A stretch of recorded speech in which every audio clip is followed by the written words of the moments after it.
ఐరేంద్రి, ఐరేంద్రి, నువ్వు ఇక్కడున్నావమ్మా. నేనింకా నీ రూమ్లో ఉన్నావనుకుంటున్నాను. చెప్పండి పెద్దనాన్న.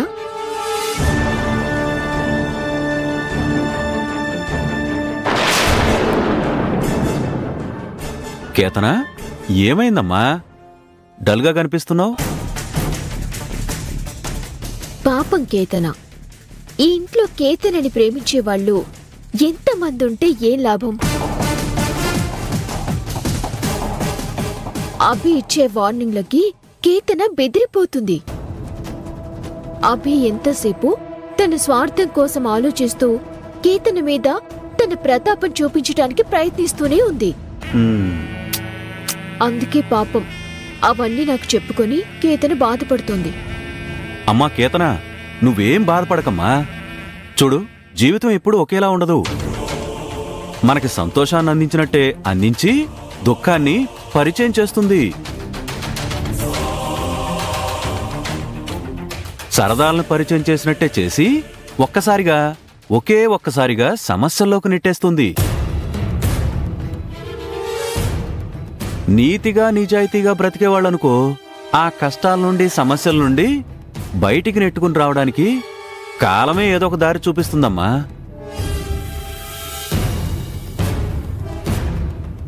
కానీ ఎదుటి వాళ్లను మోసం చేసే వాళ్ళకి మాత్రం కాలం ఎలాంటి దారి చూపించదు. జీవితాంతం చేసిన తప్పుని తలుచుకుంటూ పశ్చాత్తాపడుతూ అసలు ఎందుకు తప్పు చేశానా అని వాళ్ళని వాళ్లే నిందించుకుంటూ బ్రతుకుతారమ్మా. నువ్వేం బాధపడకమ్మా. నువ్వు నిజాయితీగా బ్రతికిన దానివే అయితే నీకు ఎలాంటి సమస్యలు రావు. కానీ నీ బ్రతుకులో ఏదైనా లోపం ఉంటే మాత్రం ఖచ్చితంగా సమస్యలు ఎదుర్కోక తప్పదమ్మా. నువ్వు బాధపడకమ్మా. పెద్దనా, ఇంతకీ మీరెందుకు వచ్చారో చెప్పలేదు? ఫోన్లో ఒక చిన్న సమస్య ఉందమ్మా. దానికి పరిష్కారం దొరుకుతుందేమోనని నీ దగ్గరకు వచ్చాను. కానీ దానికి మించిన సమస్యలు ఈ ఇంట్లో ఉన్నాయి. వాటిని ఎలా సరిచేయాలో ముందు నేను బాగా ఆలోచించాలి.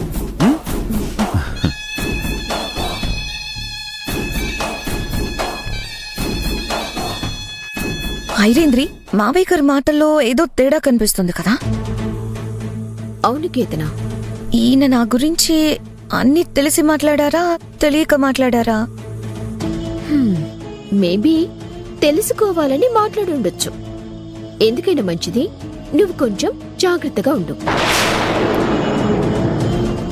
ఎందుకంటే ఈయన కూడా అభిపాటియే కదా.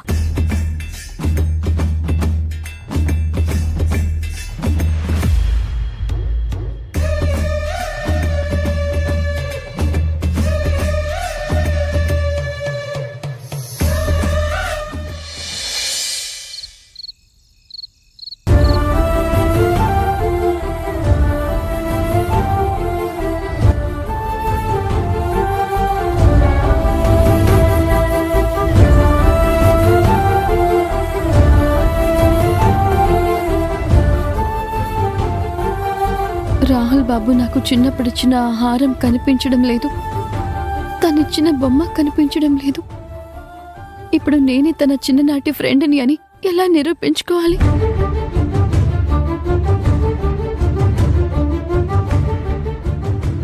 అమ్మా అభి, ఏంటమ్మా ఇది? చూడమ్మా అభి, సమయం చేజారిపోతుంది. నీకున్న గడువు తీరబోతుంది. నువ్వింకా నిశ్శబ్దంగానే కూర్చుంటే కేతన ఈ ఇంటికి శాశ్వతంగా కోడలైపోయేలా ఉంది. రాహుల్ జీవితంలో నుంచి నువ్వు శాశ్వతంగా వెళ్లిపోయే పరిస్థితి వచ్చేలా ఉంది. ఆ పరిస్థితి రాకుండా ఉండాలంటే ఏం చేయాలో నాకు కూడా అర్థం కావడం లేదు మావయ్య గారు.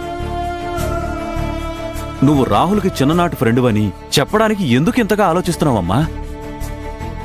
నువ్వు ఆ విషయం బయట పెడితే ఏదో ఒక దారి మనకు దొరక్కపోదు. చూడు, రాహుల్ నుండి ఏదో ఒక ప్రతిస్పందన మనకు రాకపోదు.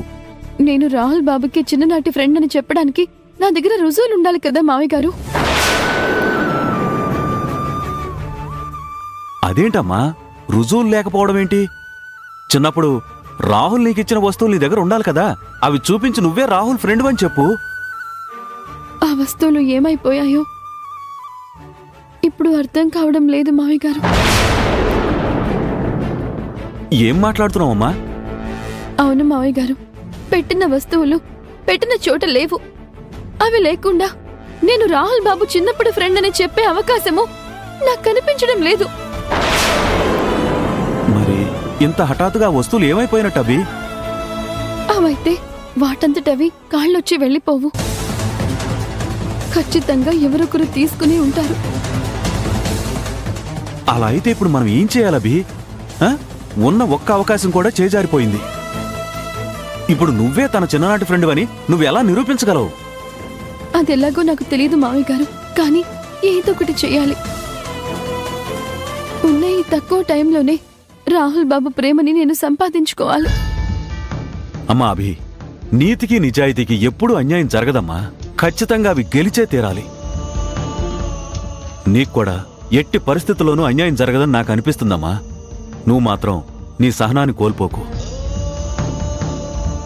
లేదు మావయ్య గారు, రాహుల్ బాబు లేని జీవితాన్ని నేను ఊహించుకోలేకపోతున్నాను. ఆయన లేకుండా నేను ఎలా బ్రతకాలో కూడా నాకు అర్థం కావడం లేదు. ఆయనతో కలిసి బ్రతకడం కోసం నాకు ఎదురయ్యే ఒక్కో అవరోధాన్ని నేను దాటుకొని వెళ్ళాలి. దానికోసం నేను ఏదైనా చేస్తాను, ఎంత దూరమైనా వెళ్తాను. అభి, ఈ ధైర్యంతోనే ఉండమ్మా.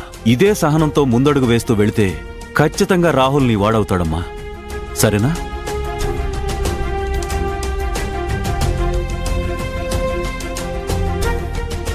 రాహుల్ బాబు మీద నా ప్రేమ నిజమైనప్పుడు, నా అభిమానంలో లోపం లేనప్పుడు ఖచ్చితంగా రాహుల్ బాబు నాకు సొంతమవుతారు.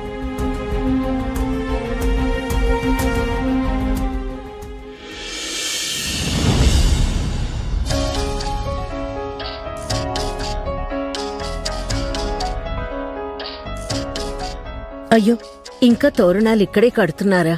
ఇక్కడే ఇంతసేపు చేస్తే అక్కడంతా ఎప్పుడు కడతారు? ఇక్కడ అయిపోయిందమ్మా, కాసేపట్లో అక్కడ కూడా కట్టేస్తాం. సరే, త్వరగా కాని. సరే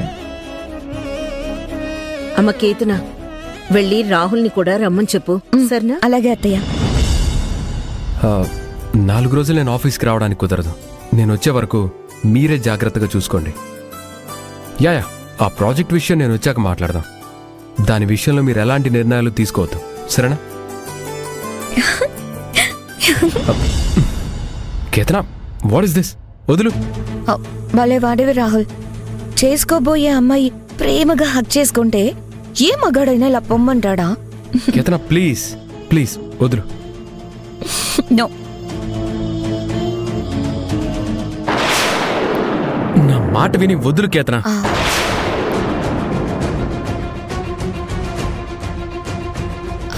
రాహుల్, నువ్వు ఇప్పుడే ఇలా అయిపోతే ఎలా? మన పెళ్ళయ్యాక ఇలాంటి హగ్గులెన్ని ఉంటాయి, ఎన్ని ముద్దులుంటాయి. ఒక్కసారి నువ్వు నా మెడలో తాళి కట్టాలి, ఇంక నేను వదిలేదే లేదు. సరే సరే, ఆ సంగతంతా తర్వాత చూద్దాం. ముందు వదులు.